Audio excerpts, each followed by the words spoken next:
Fins ara hem parlat de l'estratègia i de l'arquitectura.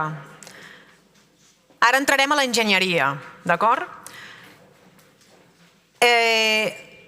L'estructura de la jornada d'avui no és casualitat, com us dic. Hem començat amb l'estratègia, hem seguit amb com està configurats l'arquitectura del sistema i ara ja entrarem en els dos pilars d'aquest model de control.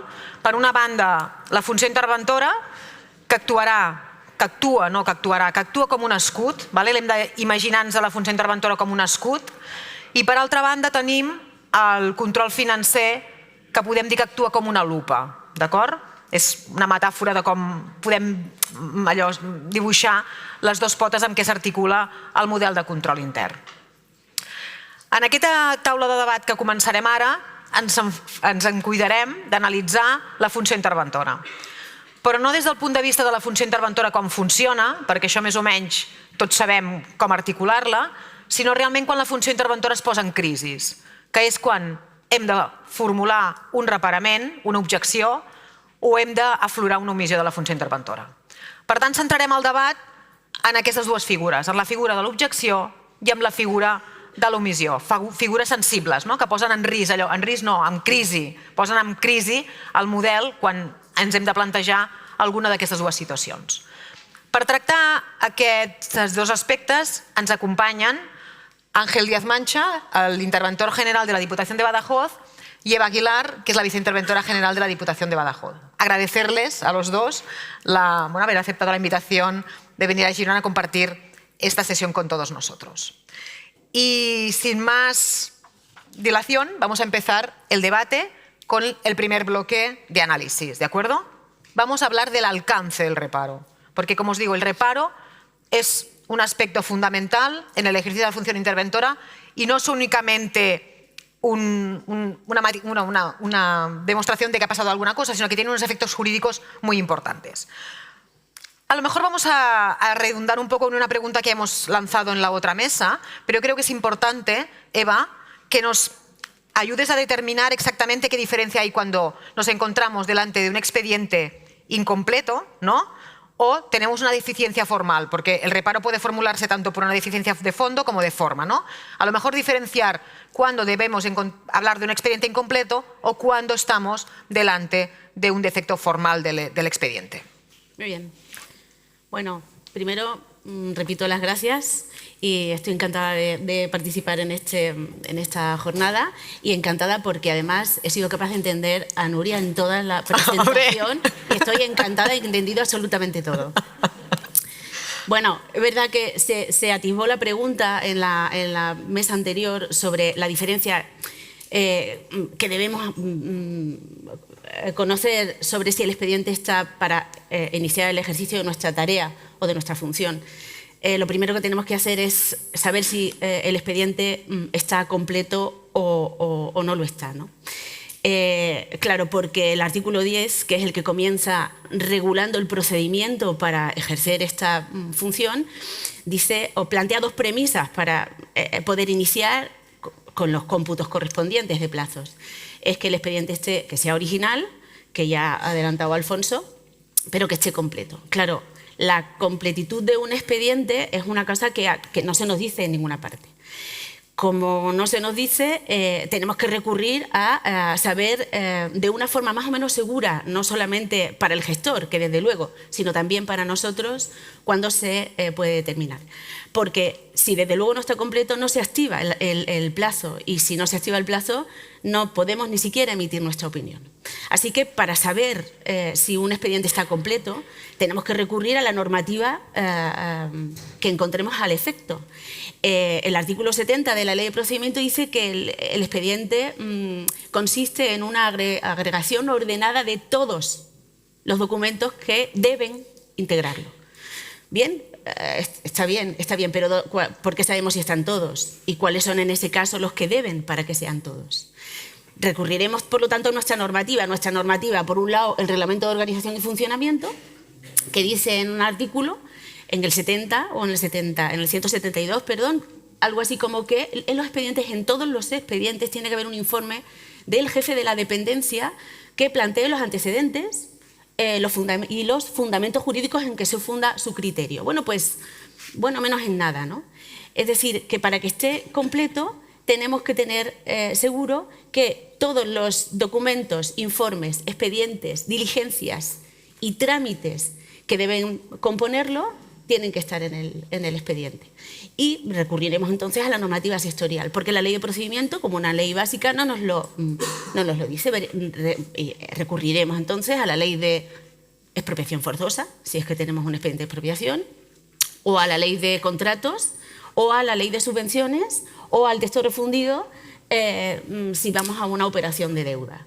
Esos serán la normativa a la que tendremos que recurrir. ¿Qué es lo deseable? Que la corporación tenga un catálogo de procedimientos donde se indiquen todos los documentos necesarios para poder considerar el expediente completo.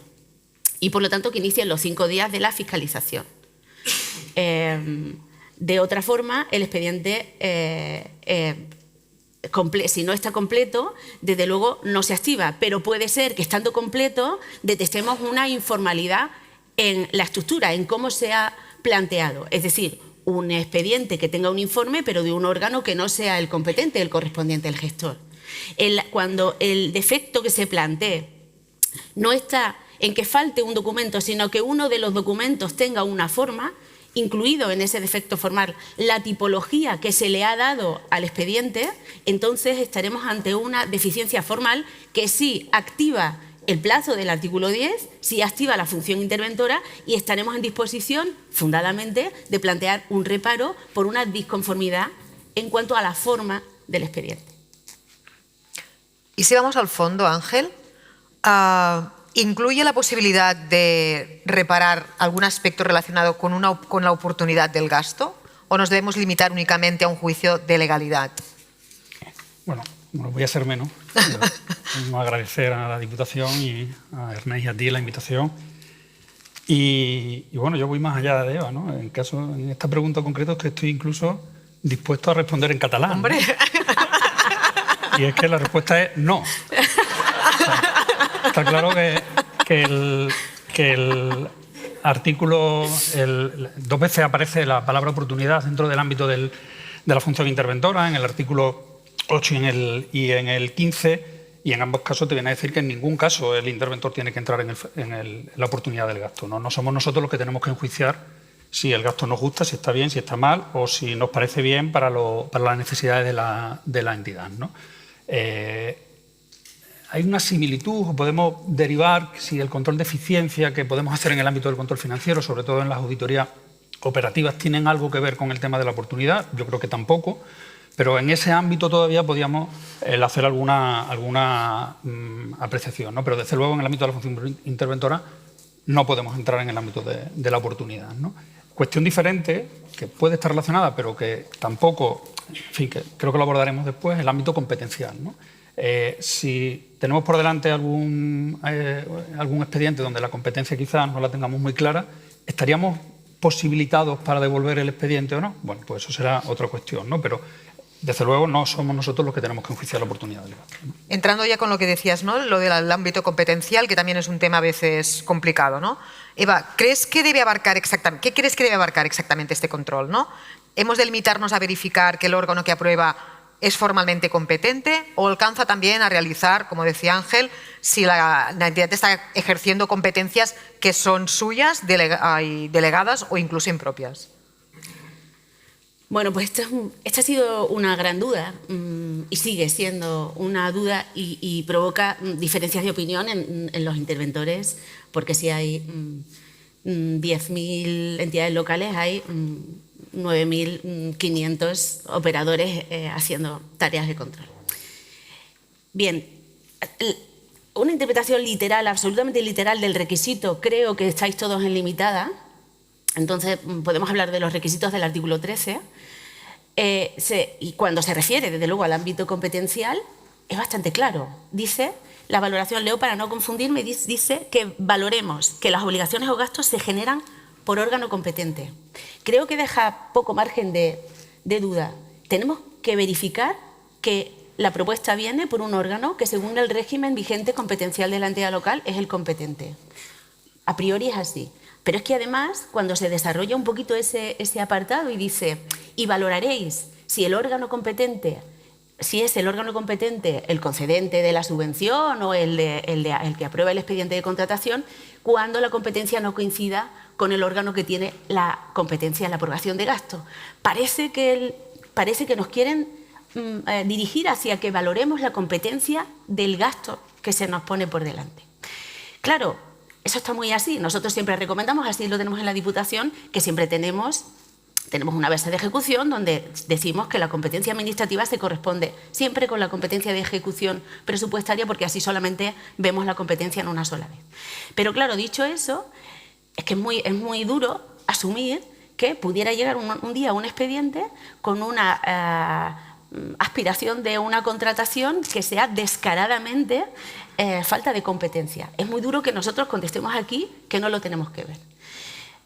Aunque realmente del artículo 13 no se deduce que lo tengamos que ver. Bueno, pues nosotros creemos que en esta tesitura bueno, pues podemos plantear, primero y a priori digo, oye, si aquel informe que para que el expediente estuviera completo, el informe que tenía que ver aquel jefe de la dependencia donde os he dicho que planteaba los antecedentes y los fundamentos jurídicos, uno de ellos debía ser en qué competencia se fundamenta para poder hacer una propuesta motivada. Desde luego sería estupendo que pudiéramos exigir que esos informes previos, propuestas, tuvieran ya indicado o motivada que la competencia es nuestra. Si no fuera así y algún ayuntamiento o algún interventor le turbara mucho porque le pasara mucho que su alcalde se metiera permanentemente en competencias que no son suyas, podríamos incluso meterlo como requisito de pleno el verificar la competencia propia delegada o impropia. Y si no, siempre podríamos recurrir o intentar ver si en el expediente ha informado el secretario, si se ha manifestado sobre ese tenor. ¿De acuerdo?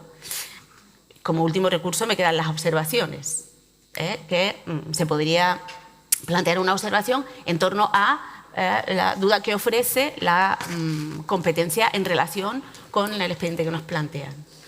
Y otro aspecto, Eva, que también a veces genera dudas, ¿no? Los actos son lo que son, no lo que dicen que son, ¿no? Es así, ¿no? Sí. Y cuando estamos en fiscalización, muchas veces a lo mejor nos podemos encontrar con que el procedimiento elegido no tiene nada que ver con lo que es realmente el negocio jurídico, ¿no? Entonces, los interventores tenemos que recalificar el acto. ¿Estamos invadiendo competencias del gestor haciendo esto? ¿O realmente es nuestro deber a fiscalizar sobre lo que realmente es, no sobre lo que dicen o que quieren que sea? Bueno, pues yo no diría recalificar. Yo diría que la función que se nos atribuye es la de analizar si la propuesta está ajustada a la normativa.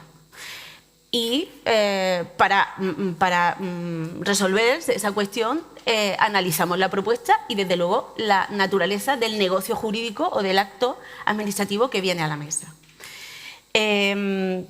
Claro, esta doctrina de las cosas son lo que son, que se llama la del nomen iuris, dice o indica que la denominación técnica o el nombre que se le dé a un acto, a un negocio o a un contrato, en nuestro caso a un expediente, no determina realmente su naturaleza. Se impone la realidad sustancial. Y esa doctrina, desde luego, es aplicable a esa verificación de la legalidad que nosotros tenemos que hacer. De manera que si es exageradamente, no siempre lo es, la línea en derecho en muchas ocasiones es una línea difusa, pero otras veces no lo es, o la opinión del órgano que está verificando es la que es. Si es claramente, nos encontramos ante un expediente que tiene un negocio jurídico implícito diferente al expediente que nos han montado, pues viene un convenio de colaboración de la Ley de Régimen Jurídico que detectamos que claramente es una subvención. O un contrato de patrocinio, que es un contrato privado de publicidad, que detectamos que claramente es una subvención. En ese caso no tendremos más remedio porque la realidad del negocio impone que nosotros valoremos el expediente como es o como entendemos nosotros que es. De manera que caben dos posibilidades, en nuestra opinión. O plantear un reparo formal, uniendo con la delimitación del déficit de forma que decíamos en la primera pregunta, un reparo en la formalidad, en la estructura, en cómo has denominado el expediente, o que apliquemos el régimen de requisitos básicos del negocio jurídico que nosotros estamos, a nuestro entender, entendiendo que es. De manera que inmediatamente saldrá un reparo de fondo, porque el primer requisito normalmente será el de la adecuación del crédito y la respuesta será no. Dicho eso, yo no recalifico, yo emito una opinión y como no es prevalente, afortunadamente, pues siempre podrá el gestor entender que la confundida o los confundidos somos nosotros y entenderá que el negocio es el que ellos han entendido y así se resolverá el expediente. Y en el caso, por ejemplo, de que el ayuntamiento tenga aprobado el régimen de fiscalización limitada previa de requisitos básicos, Ángel, ¿tú crees que cabe la posibilidad de que algunos expedientes, actos, fases queden sometidas a fiscalización plena? ¿Podemos decir que podemos encontrarnos delante de algún modelo mixto? Bueno, como sabemos todos, el régimen ordinario que nos determina el Real Decreto es un régimen de fiscalización plena o de intervención plena, ¿no? Y es potestativo de la entidad, en este caso del interventor, el secretario interventor, proponer la posibilidad de que vayamos a una fiscalización limitada, que yo creo que al final está claro que es una tendencia y que además yo abogo evidentemente por ese sistema, ¿no? Por una fiscalización limitada previa. Dicho eso, las particularidades de cada una de las organizaciones o de los expedientes que nosotros conocemos en nuestro ámbito, pues son eso, particularidades, ¿no? Y podemos entender que porque tenemos un conocimiento específico de que hay determinadas actuaciones que nos pueden generar un problema, o en función también de los recursos obviamente que dispongamos, o en función de cualquier otra circunstancia, hay actuaciones que requieran de un control mayor o de un examen mayor, un análisis mayor por parte del órgano de control, ¿no? Por tanto, ante la pregunta que tú me haces, yo la respuesta es sí. Es más, creo que en algunos casos incluso si tenemos ese conocimiento de cierto riesgo en determinadas actuaciones, el hecho de que podamos combinar los requisitos básicos como el ámbito generalizado de nuestro control en la función interventora con una función plena, una función interventora plena en determinadas actuaciones, ¿no? Que entendamos que sean necesarias, ¿no? Y se tendrá que determinar en cada caso concretamente si estás en un tipo de fiscalización o en otro, porque las consecuencias hasta del reparo pueden ser diferentes. Totalmente, claro. Evidentemente la propuesta que nosotros hagamos en este caso al Pleno, que es el órgano decisorio para determinar si vamos a un régimen de requisitos básicos, se tendrán que excluir expresamente las actuaciones que entendamos que tendremos que mantener en régimen de pleno, ¿no? Perfecto. ¿Os parece? Cerramos el primer bloque. Hemos hablado del alcance del reparo. Hemos dicho que el reparo no es solo una manifestación de un desacuerdo, ¿no?, sino que tiene unos efectos jurídicos muy concretos y para resolver estos efectos jurídicos tenemos que utilizar el procedimiento de discrepancias. Entramos en este segundo bloque, efectos y procedimiento de discrepancias. Eva, en el régimen de limitada previa, el incumplimiento de cualquier requisito básico que conlleva la formulación de un reparo. ¿Somos plenamente conscientes en las entidades locales de que un reparo en régimen de requisitos básicos paraliza absolutamente el expediente hasta que se subsane o se resuelve el procedimiento de discrepancias? La pregunta es, ¿somos plenamente conscientes nosotros, los interventores o los secretarios interventores? En general. ¿O el que recibe el reparo? No lo sé. Yo quiero pensar que nosotros sí. Yo quiero pensar que después de 7 años de vigencia de un reglamento que ha venido a ayudarnos como poco a unificar la idea sobre qué hacemos y qué efectos tiene lo que hacemos y en qué modalidad estamos, eso, yo creo que nosotros como órganos de control sí tenemos conciencia de que los reparos en limitada son suspensivos. Si nosotros lo somos y los que no lo son los receptores, los órganos gestores o incluso el personal de la intervención, entonces, de la entidad, yo lo que creo que entonces lo que tenemos es que llevar a cabo una actuación un poco de ilustración, ¿no? Una educativa quizá, ¿no? Con la frase de suspende los procedimientos, los requisitos esenciales y yo solo veo esenciales. Quiero decir, es que no hay como mucho más recorrido para esto. Yo no sé si para solucionar un poco la falta de conciencia, si es que es verdad que pones un reparo y el alcalde o el concejal firma la resolución sin hacer caso, desde luego tendríamos que, cuando escribimos el resultado, inmediatamente indicar el efecto. O sea, yo pongo un reparo que es suspensivo respecto del procedimiento. Pero es más, si alguien está pensando, mi alcalde no me hace caso, yo diría, es que además de decir, estoy poniendo un reparo que tiene un efecto suspensivo sobre la tramitación, a lo mejor también tendríamos que decir, y con la advertencia de que si el procedimiento sigue, se cometería una infracción muy grave del artículo 28.2 hasta de la ley de transparencia, que dice que es una infracción muy grave cuando se lleva a cabo una resolución sin la tramitación del expediente de discrepancias. Yo, aparte de eso, yo no sé qué más qué es decirles y aclararlo y además simplificarlo, ¿no? Simplificar. Si te pongo un reparo y estamos en limitada, tienes que parar. El reglamento, ¿no?, delante de un reparo suspensivo, te da dos vías claras. O subsanamos o iniciamos el procedimiento de discrepancias.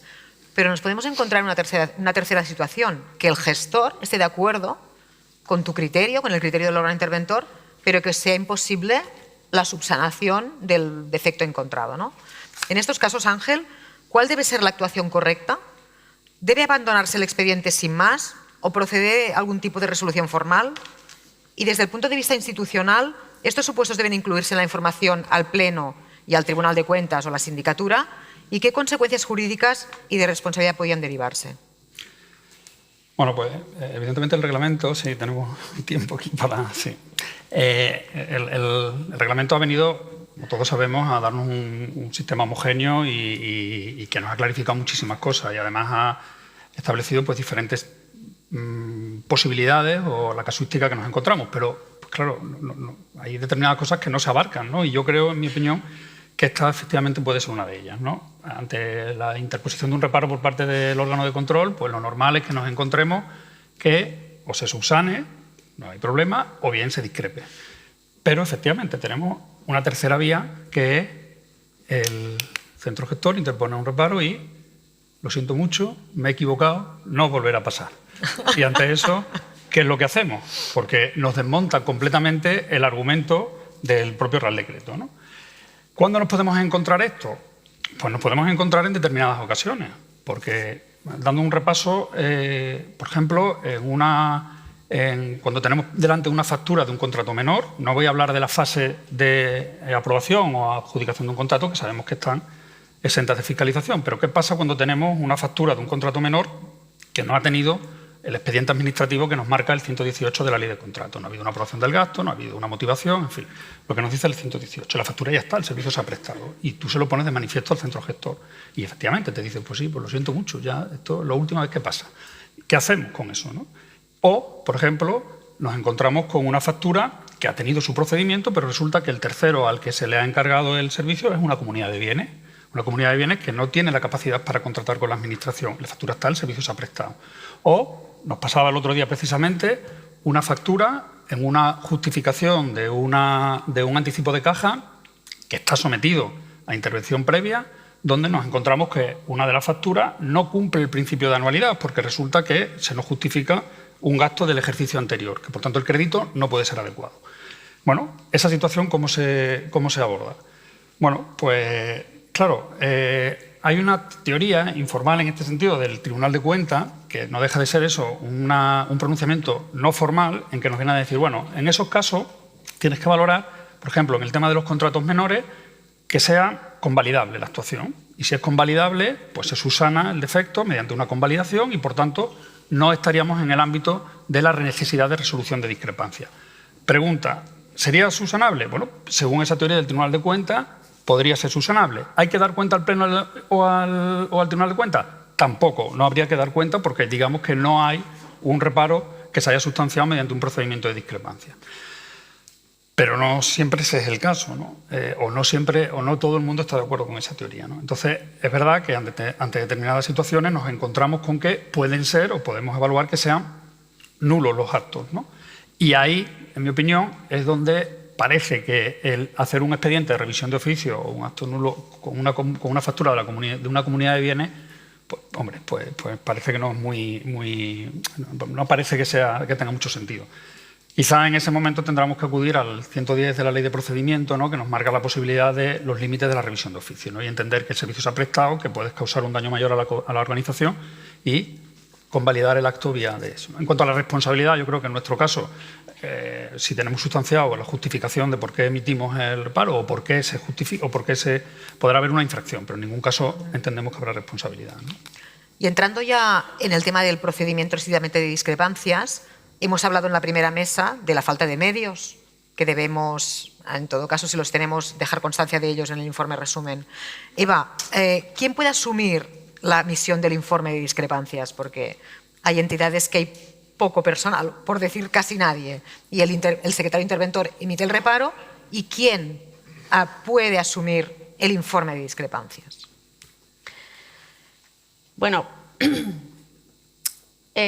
a mí me gusta siempre remitirme a la normativa, porque si de la normativa no hay dudas, hemos terminado la conversación. No hay que recurrir a una interpretación sistemática, ni teológica, ni... Entonces, ante esta pregunta, ¿qué es lo que dice el artículo 15, que es el que regula la discrepancia? Y dice, cuando el órgano gestor no acepte el criterio, planteará discrepancia, tal. Bien, el órgano gestor en una organización, y volvemos un poco a repetir lo que hemos dicho ya, en las administraciones, decía Mercedes, no sé cuántas miles hay por debajo de 5.000, tal.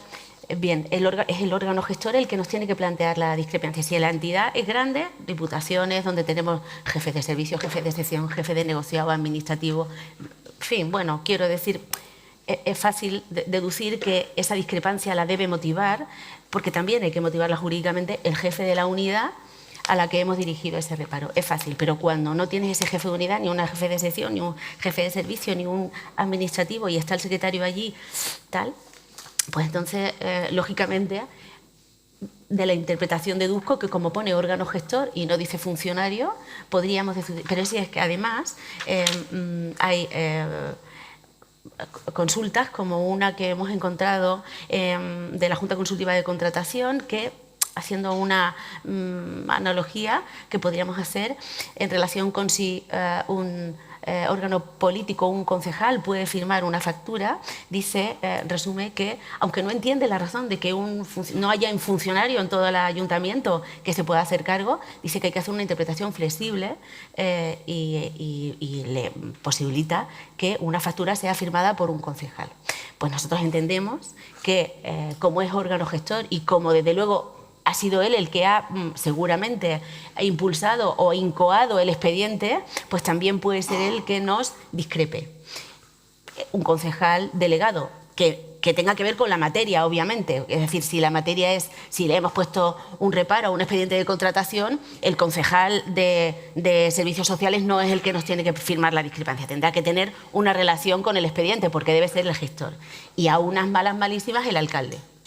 ¿Vale? Un poco en consonancia con todo esto. Y en el supuesto de que el procedimiento de discrepancia se haya tramitado de forma incorrecta, pero exista una resolución formal del mismo por el órgano competente, Ángel, ¿qué efectos produce esta irregularidad? ¿Queda convalidada la actuación o podría derivarse consecuencias jurídicas o de responsabilidad? Bueno, pues un poco siguiendo la misma línea, ¿no? Es verdad que es otra de las preguntas que no podemos hacer, ¿no? ¿Qué pasa si el procedimiento es irregular? Porque el procedimiento está marcado, el artículo 15 nos dice cuál puede ser o cuál tiene que ser todo el procedimiento de discrepancia, ¿no? Si dejamos más allá el hecho de que pueda ser el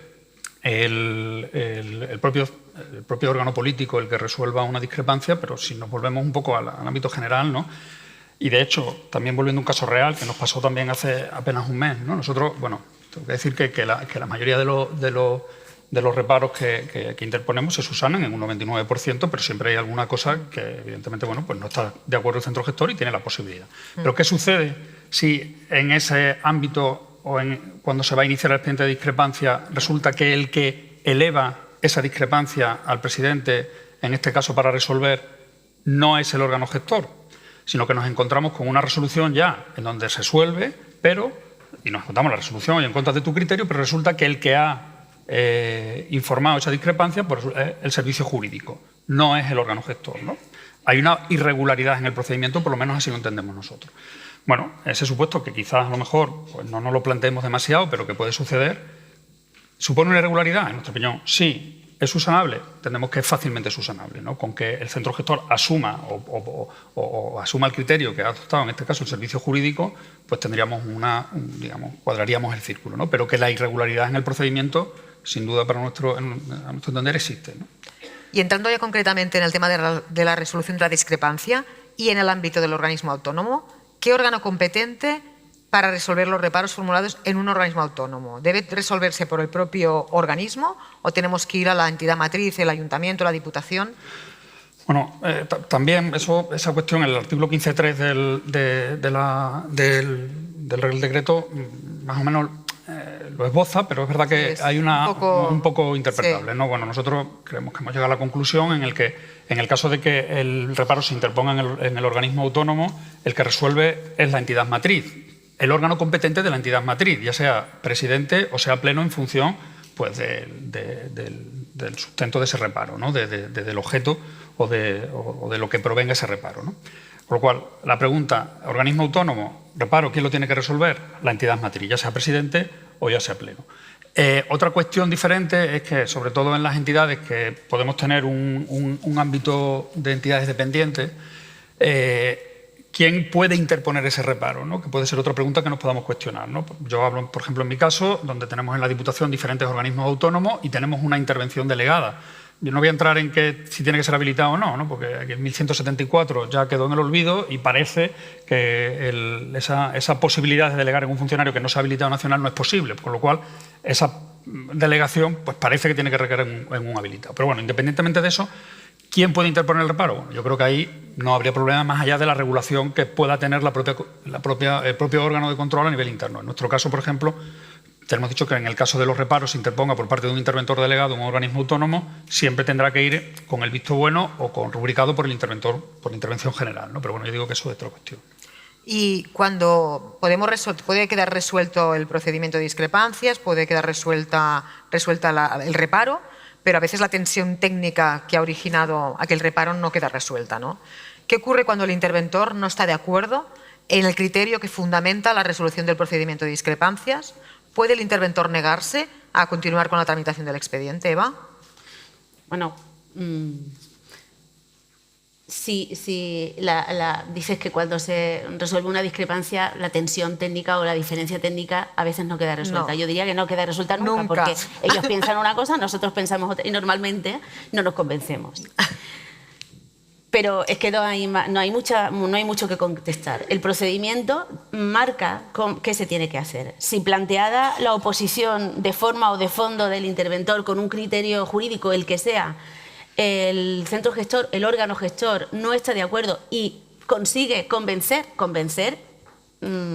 bien entendido, con una motivación jurídica monstruosa, convencer al presidente o al alcalde y entiende que su criterio está más ajustado, aquí paz y después gloria. El procedimiento debe seguir aunque sea en contra de lo que nosotros entendemos, que no necesariamente tenemos que seguir entendiendo lo mismo. Hacer lo contrario, pensar que es que hay una segunda vuelta en la opinión sería... sí, pues ir al infinito y más allá. O sea, has terminado y dice el artículo además, planteada y resuelta la discrepancia, el expediente puede seguir. El expediente debe seguir.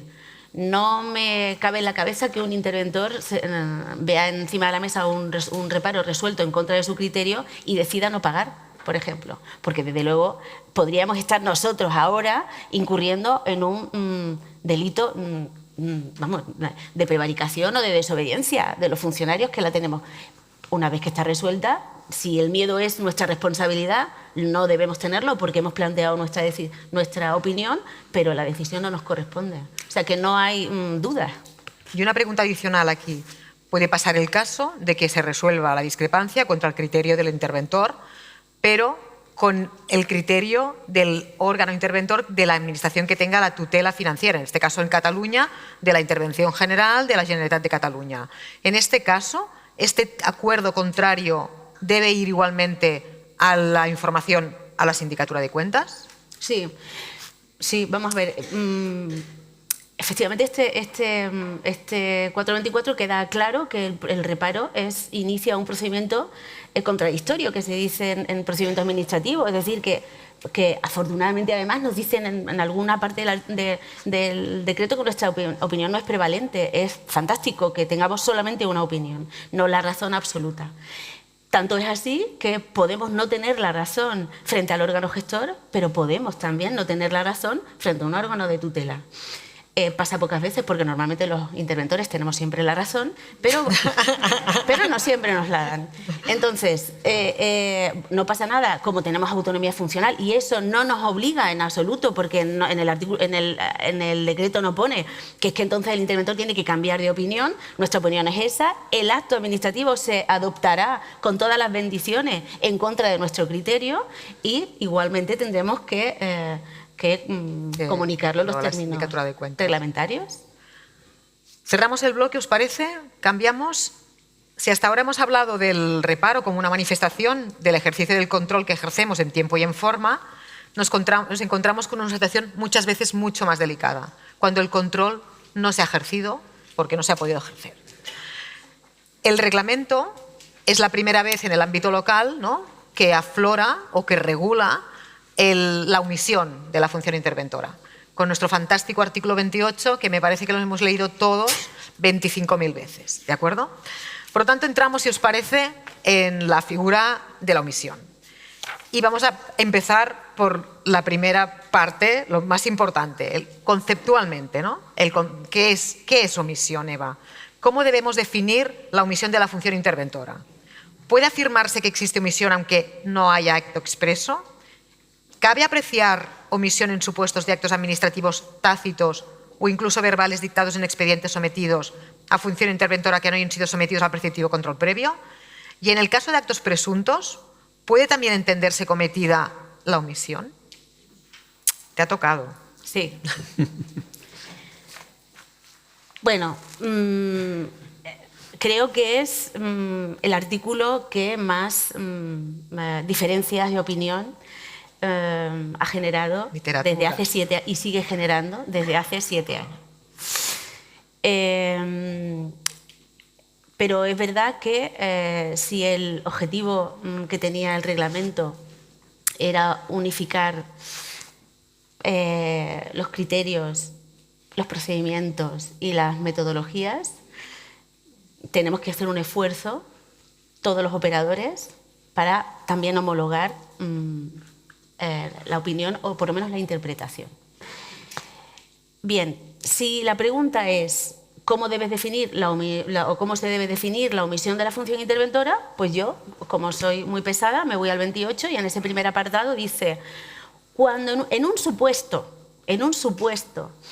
que sometido a función interventora esta no se haya producido, entonces estaremos se habrá cometido una omisión de función interventora y se suspenderá el procedimiento y tal y cual. Con lo cual, en una definición inicialmente simplista, tú dices, cuando se dicte un acto administrativo que por tener contenido económico o presupuestario esté sometido o sujeto a función interventora y dicte en el acto, se firme el decreto, se lleve el acuerdo a pleno, a Junta de Gobierno, sin que nosotros hayamos tenido la oportunidad de emitir nuestra opinión, claramente no hay ninguna duda de que se ha cometido omisión de función interventora. Pero claro, la duda viene cuando pasan cosas sin que formalmente exista ese acto. Entonces, o sea, la pregunta tiene que ver con los actos tácitos, ¿no? Es decir, para saber qué es un acto tácito. Bien, es ese acto administrativo que no tiene formalidad, que no llega a tener forma, pero que lleva unas manifestaciones inequívocas, implícitas, que no dan lugar a dudas. Actividades, manifestaciones o dejadez de esas manifestaciones, que hacen que ese tercero, si estamos pensando todos en esas facturas de prórrogas de contratos, en esas prestaciones de servicios sucesivos que no han sido, ¿sí? Ese servicio de vigilancia o que al vigilante es que tiene que tener la llave del ayuntamiento y no le hemos quitado la llave, en fin. y los actos presuntos. ¿Qué son los actos presuntos? En esos, la voluntad es que se presume por el transcurso del tiempo. Tanto es así que la jurisprudencia admite recursos contra esos actos. ¿Bien? Entonces, claro, la duda es, ¿y sobre eso qué hay omisión? ¿Hay omisión o no? Es verdad que en el artículo 28, si lo leemos así buscando, hay en 2 o 3 apartados donde habla de actos. Dice uno así, uno dice, bueno, tendrás que verificar las infracciones, cuando dice qué es lo que tenemos que hacer cuando hacemos el informe ese que no es de fiscalización,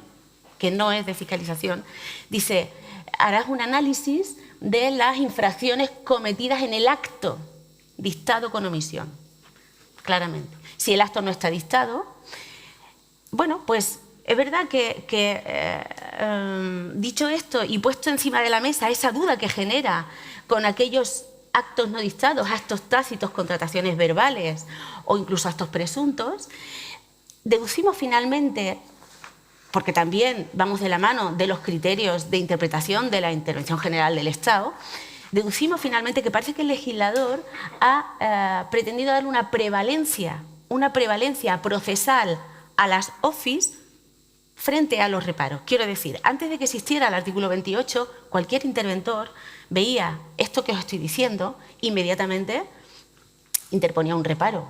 O bien hay un artículo, el 216, donde hay un apartado que dice puedes interponer reparo suspensivo por omisión de la función interventora antes de la orden de pago. Algo así dice el 16. Y luego hay otro artículo, o sea, otro apartado de ese 216 que dice interpondrás reparo suspensivo cuando haya infracciones o ausencias de requisitos esenciales. Con lo cual, antes del 424 era un reparo como un camión.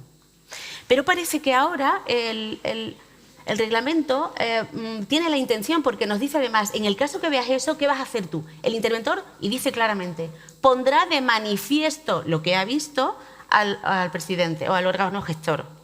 Le pedirá un informe justificativo y después emitirá su opinión. Es decir, que es que nos dice exactamente lo que tenemos que hacer y no es precisamente un reparo, porque es que además dice sin descaro, la opinión que emitas no será un informe de fiscalización. Parece que la intención es tener una prevalencia procesal esta nueva OFI, este nuevo procedimiento, frente a los antiguos reparos. Y por tanto, ya no me enrollo más, creo que la intención es que cuando detectemos que de alguna manera se ha burlado intencionadamente o no la posibilidad de que emitamos una opinión en un expediente sujeto a control, tenemos que abrir una omisión, independientemente que el acto sea tácito. Ha quedado clarísimo, Eva. ¿Sí? Yo creo que el concepto amplio de omisión está clarísimo, pero tenemos que acotarlo, porque hay cosas que sí que son omisión, pero hay cosas que no son omisión, ¿no, Ángel? Hay actuaciones que no deben considerarse omisión. ¿Cuáles son estas y qué criterios tenemos para identificarlas? Sí, bueno, yo después de la exposición de Eva, ¿no? Pues, ¿Del rollo? ¿Quieres decir del rollo? No, muy bien, Eva, muy ha bien. afrontado el tema, ¿no? Más complejo.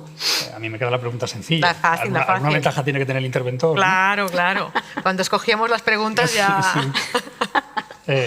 Bueno, está claro que en el ámbito de cuando hablamos de omisión de función interventora y solamente de omisión de función interventora, la omisión del acto de la emisión de informe por parte del interventor, evidentemente lo primero es cuando no hay omisión. Y no hay omisión de función interventora cuando no hay función interventora.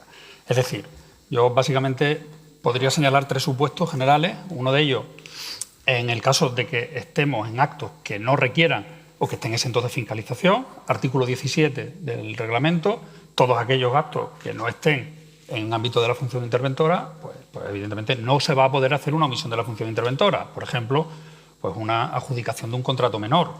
Si hay una adjudicación de un contrato menor, pues no tenemos que decir nada. Y si entendemos que está mal, pues está mal, pero no puede haber nunca una omisión de la función interventora.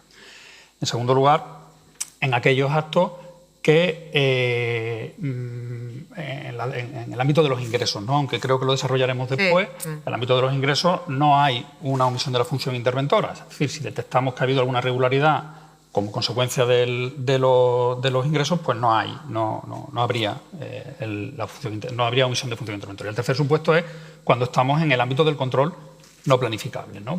Pongamos, por ejemplo, que nos llega una resolución de una modificación de crédito que no hemos informado porque tenemos la obligación de informarlas previamente. Evidentemente no hay omisión de función interventora. Habría otro tipo de infracción, pero no podríamos iniciar un expediente de omisión de función interventora porque no estamos en el ámbito de la función interventora.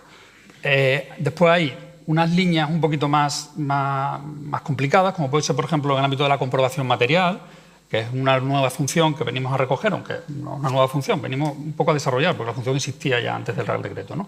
Pero sí que es verdad que nos hemos concienciado de la necesidad de hacer la omisión a partir del Real Decreto, y ahí sí que tenemos a lo mejor una línea un poco más delgada, ¿no? ¿Cuándo podemos decir que hay una omisión de la función interventora en el ámbito de la comprobación material?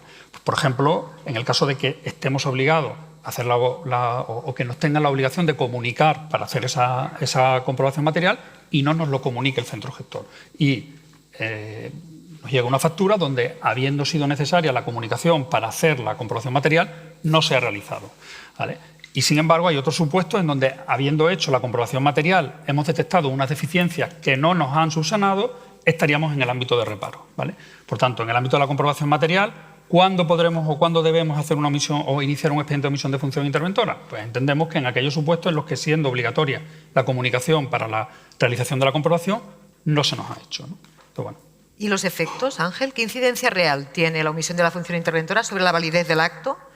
¿Y cómo debe calificarse jurídicamente este defecto? Una pregunta esta también que también genera ciertas dudas, sí, ¿no? Bueno, si me voy al ámbito administrativo puramente, ¿no? Si tenemos el artículo 38 de la Ley de Procedimiento, perdón, el artículo 48 de la Ley 39, que nos viene a decir que son anulables cualquier infracción del ordenamiento jurídico, ¿no? Incluso la desviación de poder. Bueno, si eso lo ponemos en relación a ver si el acto tiene validez o no tiene validez, pues nos vamos al artículo 39 de la propia Ley 39 y nos dice que los actos pues, se presumirán válidos y, por tanto, producirán los efectos. Pero, sin embargo, en el ámbito nuestro, en el ámbito del control interno, tenemos un reglamento específico, ¿no? Que es el artículo 28, que nos dice que el acto en ningún caso podrá o no se podrá realizar el trámite del pago, del reconocimiento de la obligación o el que sea, cuando existe una omisión de función interventora. Por tanto, prevalece el Real Decreto y podemos decir, ¿el acto es válido? Sí, es válido. ¿Pero tiene efectos? No tiene efectos. ¿Por qué? Porque hay que subsanar la omisión de la función interventora. Y después está la segunda parte, ¿es convalidable o no es convalidable? Bueno, pues nos vamos de nuevo a la Ley de Procedimiento y nos vamos al artículo 52, que nos dice que los actos anulables podrán ser convalidados, ¿no? Con el procedimiento que sea. Problema, ¿cuándo podemos destacar o cuándo podemos tener un acto anulable y cuándo podemos tener un acto nulo, ¿no? Pero en cualquier caso, la pregunta, ¿qué infracción? Existe infracción. ¿Produce efecto? Pues podemos decir que produce efecto en la mayoría de los casos siempre que sea convalidable. Perdón, que el acto es válido, pero no produce efecto hasta que no sea resuelta la omisión de la función interventora. Y una vez determinado y calificado jurídicamente la omisión, Eva, vamos un poco ya a la parte más práctica, ¿no? ¿Qué distintos escenarios podemos encontrarnos cuando detectamos la omisión de la función interventora en relación con la gravedad del vicio y su encaje en el régimen de anulabilidad o nulidad de pleno derecho de los actos? Bueno, pues detectada la omisión y con un efecto suspensivo sobre la tramitación del expediente, pues ahora nos toca hacer lo que nos dice el 28 que tenemos que hacer, que es la puesta de manifiesto de que hemos detectado de esa omisión de función interventora y a partir de ahí esperar la justificación que debemos recibir, porque aunque no es exactamente así, en el 28 no lo dice exactamente, se deduce de su contenido que tenemos que esperar el informe justificativo del centro gestor, porque es el centro gestor el que conoce el alcance y el expediente, que podemos nosotros no conocer nada del expediente. Entonces, una vez que recibimos ese informe justificativo y siguiendo el artículo 28, tendremos que emitir nuestra opinión. Y dice el contenido mínimo de esa opinión. Y entonces hay un apartadito que dice exposición de las infracciones normativas cometidas, en su caso. En el momento de dictar el acto, incurso en omisión. Bueno, pues entonces ahora ya, aunque sabemos que no estamos haciendo un informe de fiscalización, sino un informe OFI o OMI o como queramos llamarlo, en ese momento realmente nos volvemos a poner esa gorra fiscalizadora y entonces analizamos el expediente y detectamos el procedimiento, si ha seguido el procedimiento, si los trámites han sido adecuados, si el negocio jurídico está bien planteado, si el órgano fue competente, si hay crédito, en fin, hacemos realmente una actuación que no es de fiscalización, pero es realmente de control igual, ¿no? Entonces, ahí es donde detectamos. Y puede ser que la única infracción cometida sea que no nos han pasado el expediente a control interno. Es decir, la única infracción es en sí misma la omisión, que es una infracción anulable, porque es una infracción del procedimiento, pero que tiene un expediente, puede ser hasta perfecto. Por lo tanto, la convalidación de ese único defecto detectado es el propio informe suscrito por el interventor, donde en ese momento es que no es posible hacer ninguna revisión y entenderá convalidada la infracción con ese informe y el expediente podrá seguir. Pero claro, puede ser que nos encontremos con infracciones. Claro, con alguna infracción. Entonces ahora ya decimos, bueno, y esta infracción depende del el tipo de infracción que sea, puede hacer que el acto dictado con omisión sea anulable o sea nulo. Si es anulable, cabe la posibilidad bendita de subsanación.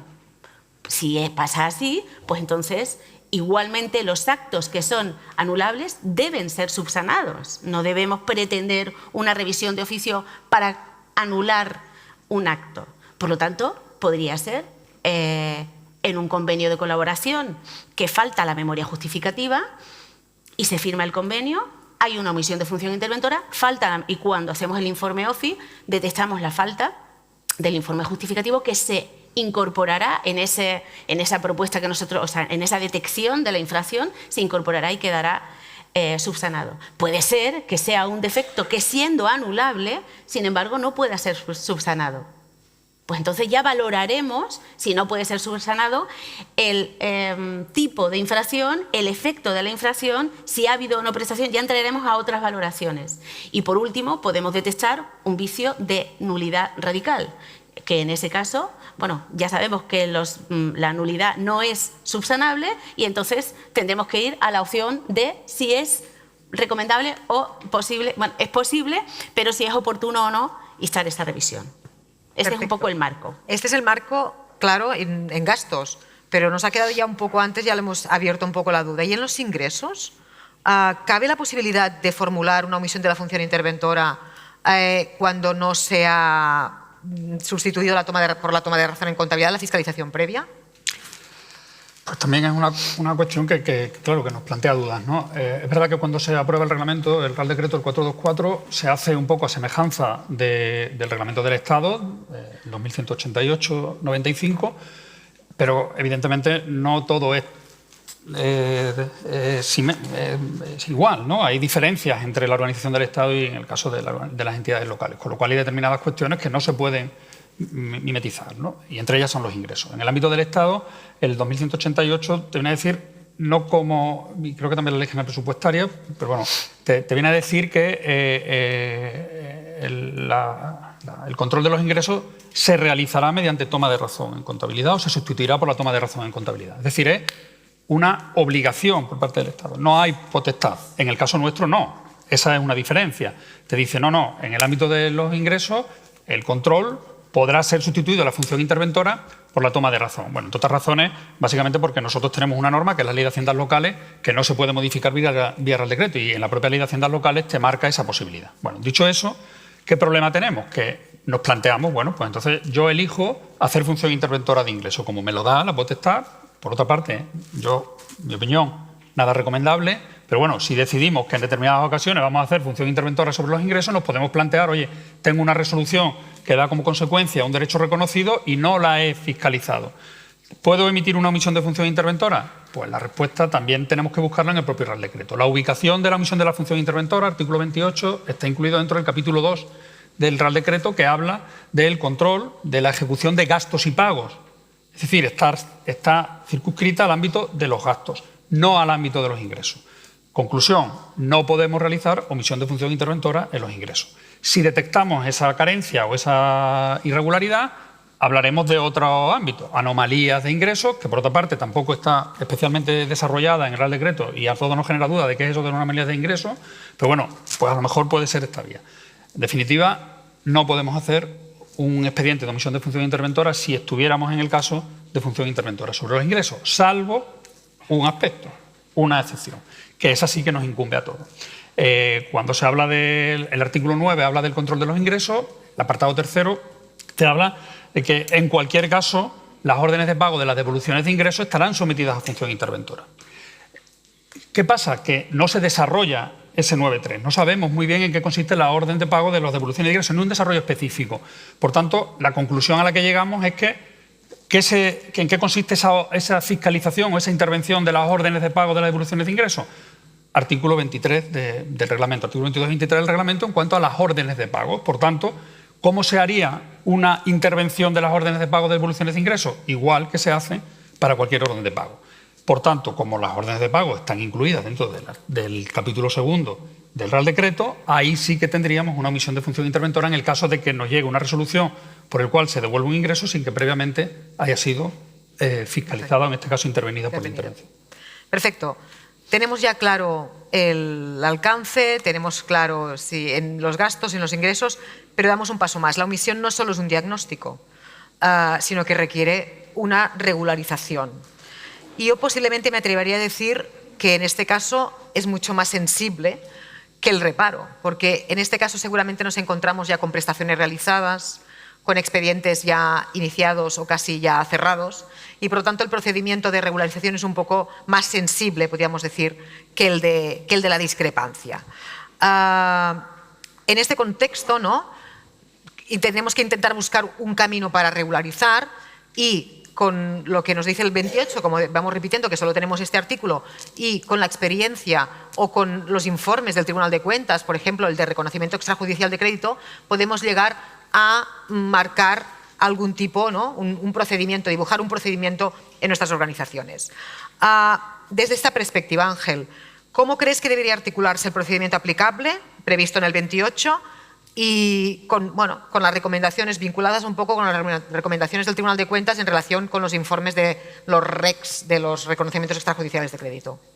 A ver, claro, son dos cosas diferentes, ¿no? Por un lado, lo que es el procedimiento y por otra parte, lo que es la doctrina del Tribunal de Cuentas en relación al reconocimiento. Claro, es verdad que el artículo 28 nos viene a decir qué tiene que contener el informe que emite el interventor en relación a la omisión de función interventora y nos habla de determinadas cuestiones, ¿no? Pero no tenemos establecido un procedimiento. ¿Cómo podemos, entre comillas, sustituirlo? Pues vamos a intentar, o en nuestro caso hemos optado por regularlo en nuestra propia organización. Bueno, tenemos un reglamento de control interno y ahí determinamos cuál es el procedimiento para una omisión.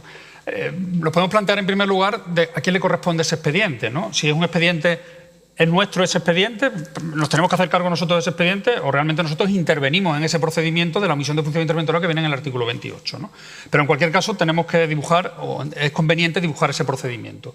¿Cómo lo hemos dibujado nosotros? Bueno, pues entendemos que la primera cuestión es la puesta de manifiesto al centro gestor, al que sea, que haya cometido o entendemos que haya cometido esa omisión de función interventora, y el reglamento lo que nos dice es que tenemos que pronunciarnos a la misma vez sobre la omisión, lo cual, en nuestra opinión, pues no tiene cabida, no es posible, porque seguramente para que nosotros nos podamos pronunciar necesitemos saber más información del expediente que nosotros no tenemos. Entonces, por eso digo, la primera, puesta de manifiesto de esa situación, y puede plantearse el caso de que pensemos que podemos estar en un supuesto de nulidad. Si estábamos en un supuesto de nulidad, sería conveniente que se incorporara, inconveniente y necesario, porque así te lo dice también, en este caso la norma, y ahí tenemos también la discrepancia sobre si el artículo 3 del Real Decreto 128 es el secretario que tiene que informar, en fin, pero bueno, en cualquier caso, sobre esa posible nulidad se tendrá que pronunciar los servicios jurídicos. Por tanto, primer punto, puesta de manifiesto al centro gestor. Segundo, en el caso de que detectemos nulidad, informe de los servicios jurídicos sobre qué consecuencias puede tener. Tercero, informe del centro gestor, donde él determine por qué se ha producido esa omisión, y a partir de ahí nos podemos pronunciar nosotros conforme al artículo 28, todos los requisitos que dice el artículo 28. Resolución según el esquema que se ha dibujado antes, y las consecuencias de esa resolución, que es pues, el acto administrativo, que la consecuencia presupuestaria, si es que la tiene, del acto administrativo. Y aquí entramos en el problema de qué pasa con el reconocimiento extrajudicial. Bueno, también nos ha venido un poco a aclarar el 1400, el informe famoso del Tribunal de Cuentas del año 21, el 1415, donde parece que el reconocimiento extrajudicial es una herramienta que podemos utilizar para resolver las cuestiones presupuestarias o los defectos presupuestarios cuando se produzca una irregularidad administrativa que derive de esa consecuencia.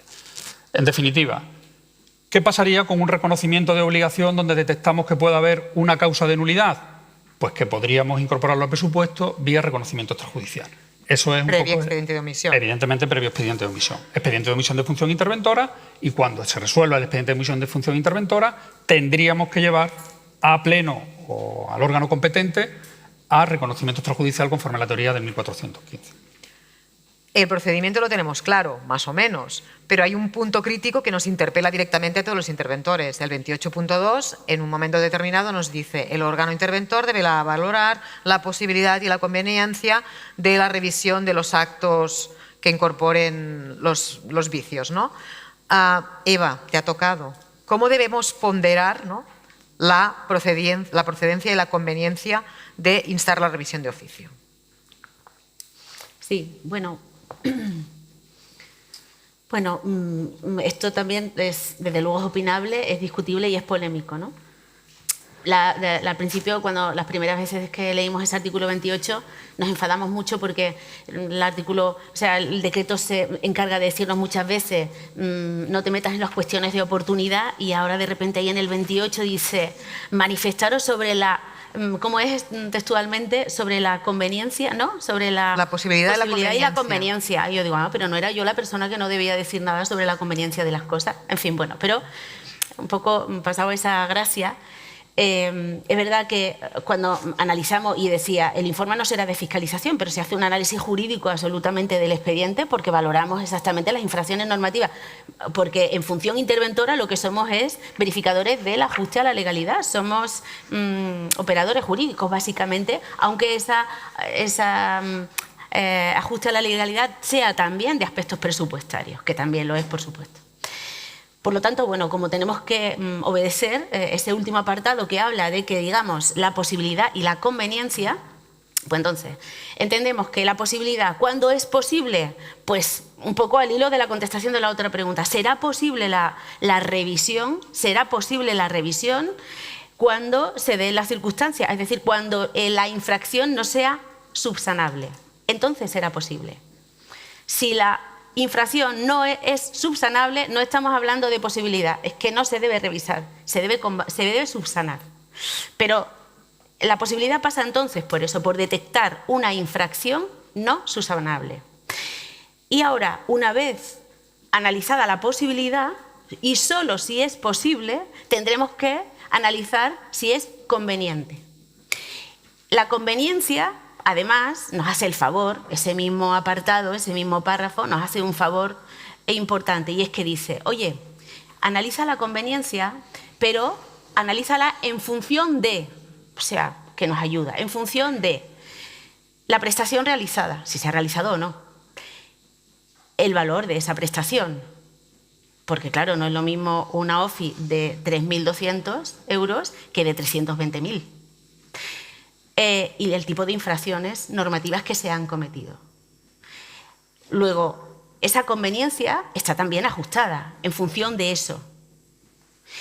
Pero sigue el artículo ayudando y dice, valora la oportunidad o la conveniencia en estos términos y ten en cuenta además que solo deberás instar o determinar que es conveniente que vayas a la revisión cuando la indemnización sea inferior, la indemnización que corresponda como consecuencia de haber anulado el acto, sea inferior a la factura o a la prestación que tienes encima de la mesa. Es decir, no es tan aleatorio. Aunque al principio de la lectura produce un poco de incomodidad porque nos coloca en un sitio donde tenemos que lanzarnos a decir si es conveniente o no una revisión y a los servicios jurídicos o al secretario por allí no se le ve ni se le espera, pues lo que tenemos que hacer un poco es obedecer lo que nos dice. De manera que si a mí me preguntaran, ¿vosotros qué haríais o cuál es vuestra posición? Bueno, pues nosotros entendemos, primero, ¿cómo ponderas? Que me parece que es la pregunta. ¿Cómo ponderas tú esa...? Yo, lo primero es, si es posible subsanar, subsano, y en el informe indicamos que se subsana y en qué términos se debe subsanar además. Y la segunda, cuando no es posible subsanar, hay un criterio que yo creo que también es clarificador, es que si estamos ante una omisión en la fase de reconocimiento de obligación o si la omisión está producida en fases anteriores que son mucho más salvables. Porque si tú detectas una omisión, hay una omisión de función interventora en una adjudicación o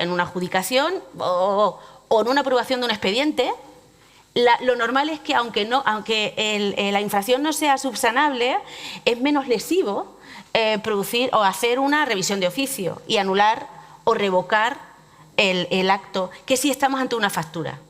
Porque el consejo es que si estamos ante una factura, aun cuando sea posible la revisión, no será conveniente, dice el propio artículo, si al final vas a llegar a pagar la factura.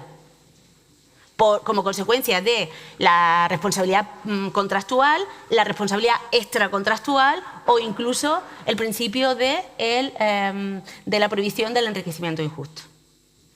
Sobre esa coctelera es sobre la que nosotros tendremos que analizar la posibilidad y después la conveniencia.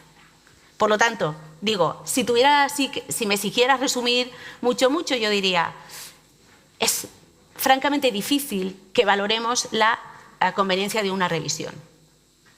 Francamente difícil, salvo que estemos, y todos tenemos dos luces, salvo que estemos ante un supuesto de una omisión con una factura que sea una monstruosidad en todos los aspectos, de cuantía, de prestación, de ilegalidad, salvo en esos casos que deberíamos aconsejar una revisión. En los demás, entiendo que en el peor de los casos iríamos a la aplicación del 110, que es el límite a la revisión de oficio. Y un poco, Ángel, la pregunta es inevitable después de lo que ha contado Eva. ¿Es vinculante nuestro informe respecto a la posibilidad o la conveniencia de acudir a la revisión, ¿no? El órgano que resuelve, el órgano competente, puede tomar su criterio. ¿Nos corresponde a nosotros realmente? A ver, ya lo ha comentado un poco Eva, ¿eh? ¿Nos corresponde a nosotros saber o aplicar el artículo 110 de la Ley de Procedimiento? ¿O es más bien responsabilidad de quien resuelve, ¿no? ¿Y qué figura, ¿no? ¿Qué papel juegan aquí los servicios jurídicos o los secretarios en nuestras corporaciones? ¿Qué opinas de esto? Por no repetirme, la primera pregunta, ¿es vinculante? No es vinculante. No, nuestros informes no son vinculantes. En este caso perceptivo el informe de la omisión, pero evidentemente no es vinculante. El órgano decisor tendrá que motivar por qué se aparta de lo que nosotros recomendemos, pero en cualquier caso no es vinculante. En cuanto a la segunda cuestión, ¿por qué si nos debemos pronunciar o si tenemos que, pues sí, tenemos que hacerlo, nos guste o no nos guste, desgraciadamente tenemos que en este punto, como decía un poco Eva, tenemos que pronunciarnos, ¿no? Y esa colisión que puede haber con los servicios jurídicos, pues efectivamente la hay, porque además, decía yo antes, os mencionaba que en el caso de las revisiones de oficio, o en el caso de que detectemos que hay una nulidad que tenga, bueno, que tenga que ponerse encima de la mesa, el propio artículo 3 del Real Decreto 128 obliga a los secretarios de las corporaciones, los secretarios de los habilitados, a emitir informe, ¿no? Por tanto, existe esa colisión, pero no quita que el hecho de que ellos se pronuncie haga que nosotros no nos pronunciemos, con lo cual, efectivamente, tenemos que pronunciarnos los dos, ¿no? Otra cosa es que nosotros no nos apartemos del criterio jurídico, que para nosotros también creo que es más sencillo, ¿no? Y siguiendo ya con el órgano, bueno, la resolución de la omisión, ¿cuál es el órgano competente en organismos autónomos, en grandes municipios? ¿Cuál es el órgano competente para resolver esta omisión? Bueno, pues también es una cuestión interesante porque es verdad que en el tema del órgano competente, así como en el reparo, lo tenemos claro porque viene determinada la posibilidad de indelegación por parte de los órganos que sean en función del tipo de reparo que se ponga. En el caso de la omisión sí que tenemos que diferenciar, pues eso, en el ámbito de la entidad matriz, en el ámbito de los organismos autónomos, incluso en un régimen especial, los del título 10, ¿no? En el caso de las entidades, digamos, en régimen ordinario, pues no existe una imposibilidad de delegación y, por tanto, yo entiendo, y así entendemos, que se puede delegar, que la resolución de las omisiones de función interventora pueden ser delegadas o bien por el presidente o bien por el Pleno en función de la materia que toque, en función de que sea una materia de Pleno o de Presidencia, pueden delegar en otro órgano. ¿Qué es conveniente? Pues seguramente no sea conveniente. En entidades más pequeñas quizás no tengamos ese problema, pero en entidades más grandes incluso se puede dar a que el presidente no se entere o la presidencia o el alcalde no se entere de que se están haciendo misiones de función interventora. Por tanto, bueno, ¿es delegable? Sí. ¿Que es conveniente? Pues quizás no.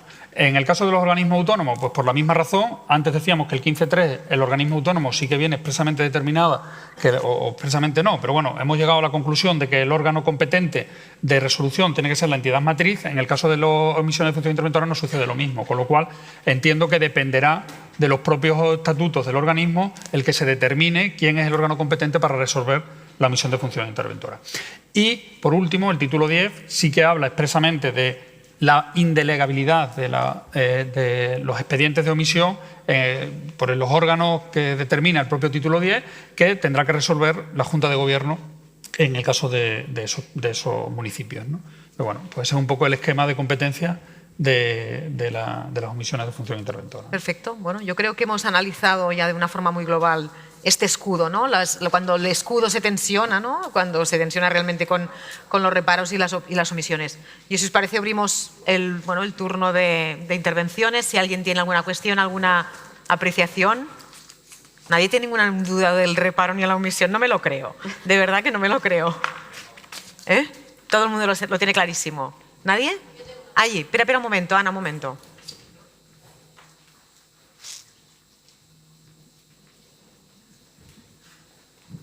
A ver, de los reparos, ¿no? ¿Hablábamos? Sí, hablamos de reparos y omisiones. No, a ver, es verdad que los reparos es de las cosas más desagradables que tenemos que hacer y que genera más tensión y que se pone todo el mundo a la defensiva cuando nosotros, teniendo una razón, pues lo intentamos hacer lo máximo de bien. Y estoy segura que todos aquí estamos encantados de que las discrepancias nos hagan pues eso, levantar el reparo y nos convenza, porque significará que habremos aprendido algo, como digo yo, y encantados de la vida. O sea, la solución perfecta sería. Pero es que yo me encuentro a veces, pocas veces, afortunadamente, que los reparos, o sea, las discrepancias de los reparos hablan de cosas que no son los reparos, o sea, que no es la cosa que se está reparando. Se ponen a hablar de otra cosa, porque si hay algo en derecho es que los informes tienen que ser largos y decir muchas cosas, pero no, era como era short and sweet, ¿no? Pues eso. Pues no, es lo contrario, es largo, hablar mucho, y quien haga el informe más largo es el que tiene más razón. A veces a la práctica pasa eso, pero el problema es, yo me he encontrado en que las discrepancias hablan de algo que no tiene nada que ver con las objeciones. ¿Qué pasa en este caso? Que ya está. O sea... Esto me parece, Ángel, que tú has, ¿no? Un poco... Sí. Efectivamente, ¿no? Dice en el caso de que el reparo no esté motivado, ¿no? Y eso es verdad que tiene dos vertientes. Una, el reparo... La discrepancia. Sí, perdón, el reparo no, la discrepancia. El procedimiento de discrepancia, que no está motivado el informe de discrepancia al final, ¿no? Y ahí lo unimos a la otra pregunta de, bueno, ¿puede el interventor el no estar de acuerdo con la resolución que se dicte? Porque la discrepancia termina en una resolución administrativa, de la cual nosotros lo que somos es conocedores de la resolución, porque la discrepancia se eleva al órgano político y el político resuelve en relación a esa discrepancia, ¿no? ¿Que es verdad que nos podemos encontrar con que las resoluciones o que las motivaciones no sean las correctas? Pues seguramente, pero la resolución está dictada y la resolución, una vez dictada, nosotros entiendo que no podemos revisarla, no debemos revisarla, con lo cual... ¿Existe falta de motivación?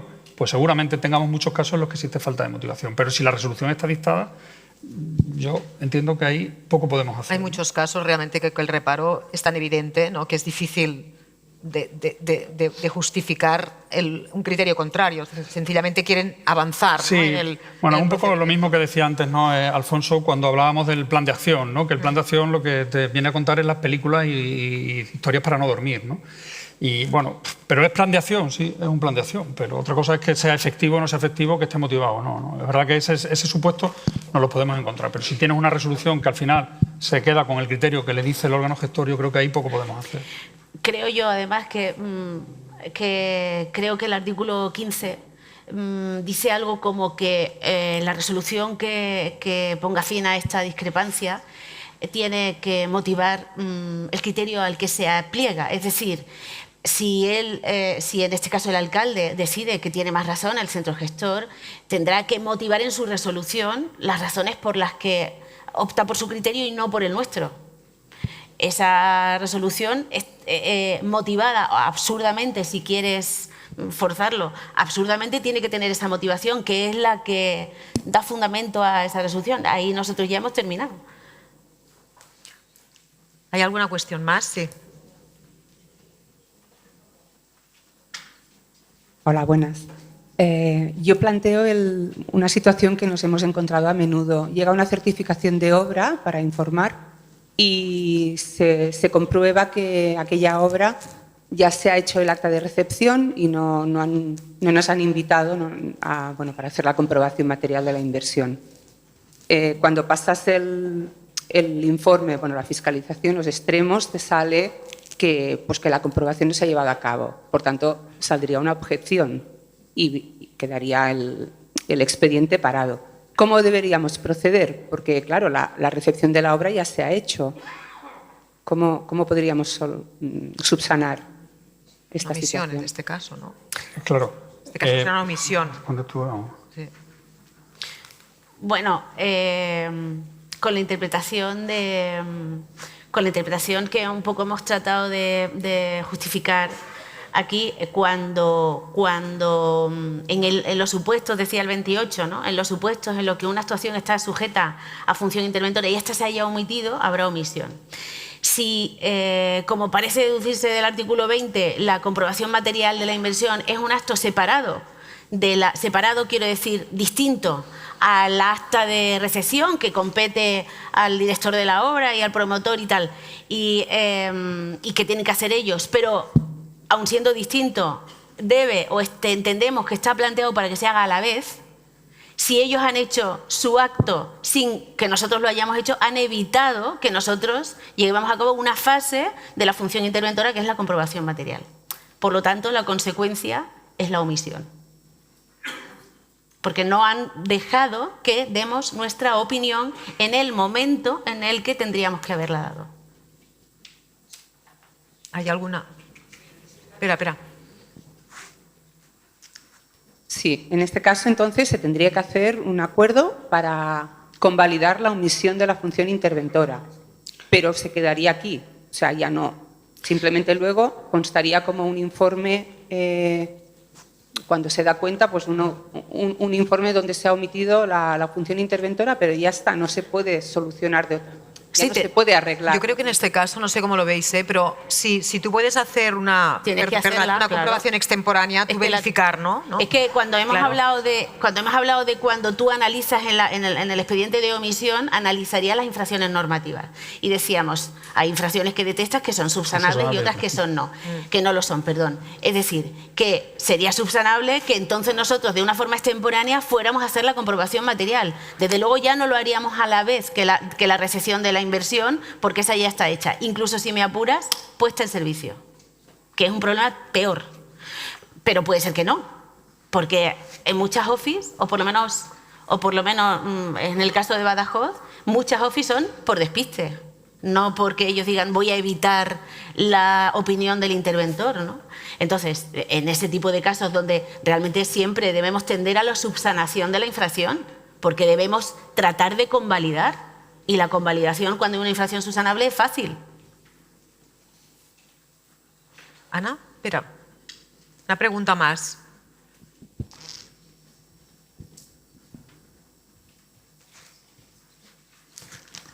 Hola, buenos días. Es rápida, pero creo que es difícil de contestar. O sea, la pregunta pues entonces, es muy Ángel. rápida.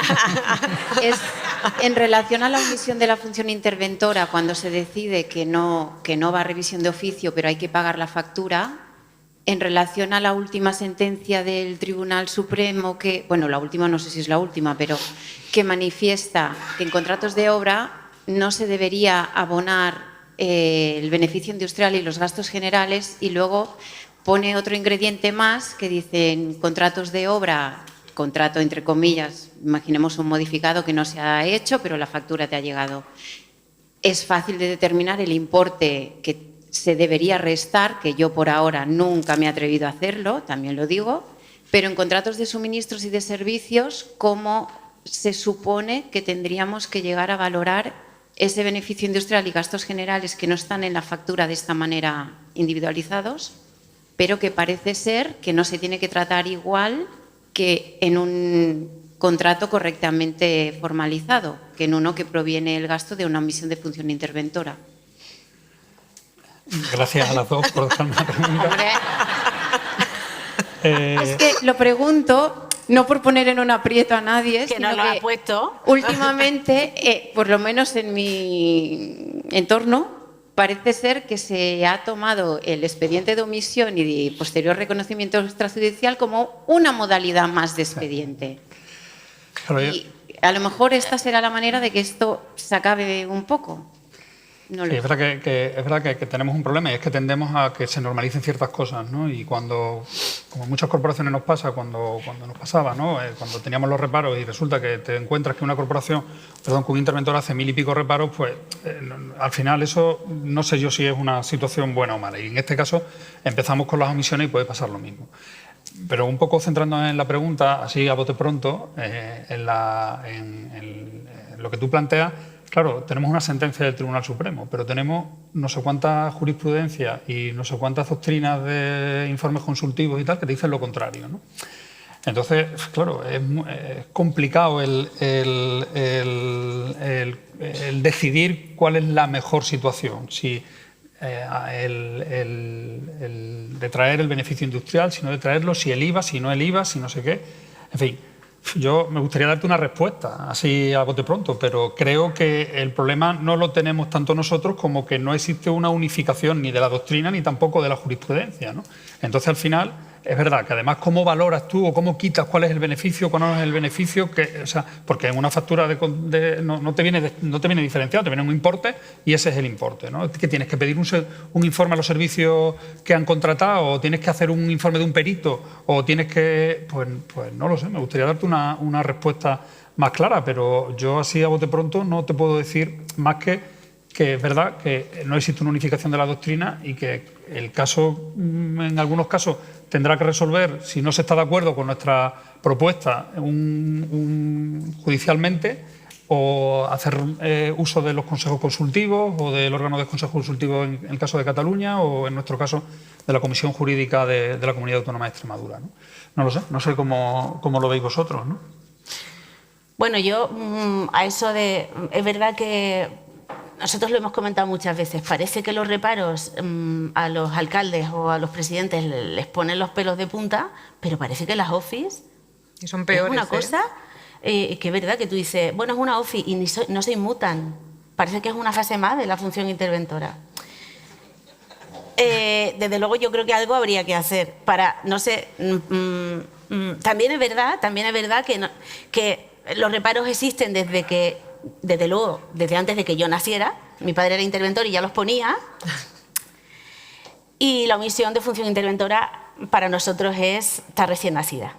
Y si para nosotros lo está, pues para los alcaldes no te cuento. Entonces, yo también creo que es un proceso de maduración y que nosotros tendremos que colaborar de manera que a lo mejor a las OFIs les forcemos motivadamente siempre, una resolución vía pleno. Es decir, el reconocimiento extrajudicial, que antes lo apuntaba Ángel, todos hemos sabido siempre que resuelve las imputaciones a presupuesto de los gastos indebidamente adquiridos de otros ejercicios. Esto está como muy claro en el artículo 26 del decreto 500, ¿no? Con lo cual, esta nueva modalidad de reconocimiento extrajudicial para imputar a presupuesto expedientes que vienen de una omisión de función interventora, vienen no por ese artículo 26, porque son facturas del ejercicio, sino porque entendemos que el reconocimiento de obligación que regula, creo que el 60 del decreto 500, dice que le corresponde al presidente el reconocimiento de obligación de las obligaciones debidamente adquiridas. Por tanto, entendemos que las que no están debidamente adquiridas son del Pleno. Consejo, podemos intentar que nuestras OFIs pasen por un reconocimiento extrajudicial que por lo menos les haga, digo motivadamente, que estoy motivando, no porque a mí me apetezca, pase por el Pleno y así por lo menos tenga que pasar ese apurazo porque ya no es lo mismo. No, las nuestras pasan todas por Pero el Pleno. las nuestras no. Pero es lo que comentábamos, es un expediente más y ya está. Sí, bueno, pues pero eso ya no lo sé, pero en el nuestro todo lo que va a Pleno es muchísimo más complicado que lo que aprueba el presidente. Y en relación con el tema del importe de la valoración, para saber, tampoco somos nosotros quienes tenemos que decir, es que cuando pedimos informe justificativo tendremos que decir que alguien nos ayude, porque nosotros no somos expertos en valoración, ni en obra, ni en detracción, y cuando la ley de contratos habla de que en un contrato nulo liquides lo realmente prestado, tampoco. Es decir, tendrá que haber técnicos que nos digan exactamente de qué va esa valoración o cómo es. Tienen que ayudarnos, ¿no? ¿Hay alguna pregunta más?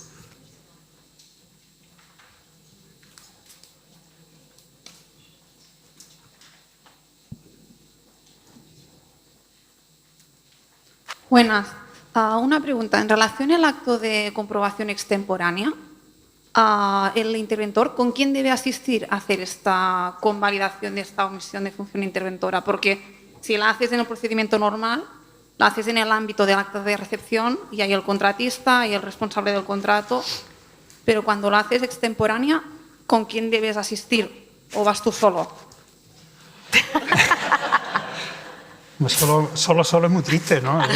Bueno, sí, con tu asesor técnico, pero... No, yo entiendo que si tú haces la comprobación material la tendrás que hacer con los mismos efectos que la hubieses hecho o que tiene si lo hubieses hecho en el momento ordinario, con lo cual si tienes que hacer la comprobación pues tendrás que ir con los mismos efectos y con los mismos técnicos o con los mismos terceros que hubiesen estado en la comprobación ordinaria, ¿no? Entonces, por tanto, ¿entiendes que se lo puede exigir el responsable del contrato que haya hecho un acta de recepción que asista en tu comprobación extemporánea? Yo así te diría que sí, yo creo que sí. Nosotros hemos tenido hace poco tiempo una y desde luego yo creo que un responsable del contrato es sin duda una persona que tiene que ir porque, entre otras cosas, es de la casa, ¿no? Entonces, la cuestión está en si viene el contratista, que sí tiene una asistencia obligatoria en el acta de recepción y que puede no estar, o desde luego en el caso de Badajoz, es que tenemos muchos contratos de empresas de fuera, ¿no? Ese fue nuestro problema, que forzamos además la asistencia del empresario y hicimos una comprobación con todos, extemporánea, pero la hicimos con todos ellos. Vale. Entiendo que si el responsable de contrato es externo, porque también puedes tener una dirección de obra externa, también lo forzarías a que viniera. Bueno, es que para mí eso no es externo, o sea, no es externo, quiero decir, no es de la casa, pero es el responsable del contrato de un contrato tuyo. Entonces, sí. En cualquier caso, el responsable del contrato yo creo que es preceptivo que esté en una comprobación material cuando la vayas a hacer tú, ¿no? El tercero empresario, pues a lo mejor te lo puedes plantear, pero en el caso del responsable del contrato seguro que tiene que estar, ¿no? ¿Hay alguna cuestión más? ¿Alguna pregunta? Sí. Un momento, por favor. Tenemos que dejar, porque... Ya. La última. Hola, buenas. En un expediente de OFI, en el caso que se califique el acto como nulo, ¿cuándo tenemos que recabar el dictamen de la Comisión Jurídica Asesora aquí en Cataluña? Yo creo que la moderadora también puede responder. En este caso, cuando inicies el expediente de nulidad de pleno derecho. No, en revisión de oficio. Claro, en revisión de oficio. El secretario también se posicione. Claro, pero en este caso ya es cuando inicias el expediente propiamente de revisión de oficio. No tiene, ya lo desvinculas de la omisión propiamente dicho, en este caso. Y antes de aprobar el reconocimiento extrajudicial. Claro, no. El reconocimiento extrajudicial de derecho sería claro. Se suspende la tramitación del expediente. O sea, el PMP nos va a empezar a contar, todo esto. Queda todo paralizado hasta que se resuelve la revisión, en todo caso. ¿Y qué se envía a la Comisión Jurídica? ¿Una propuesta de liquidación? ¿Sabes que te digo? Es que no he enviado nunca nada, no tengo idea.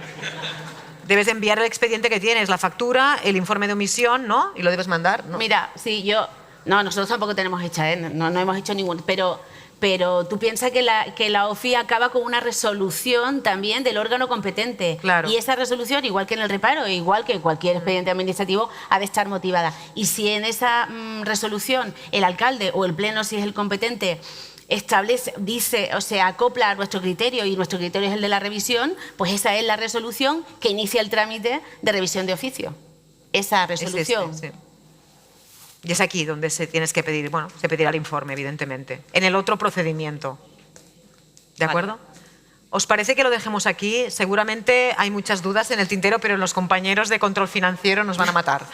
Dejamos aquí, muchas gracias y seguimos con el trabajo.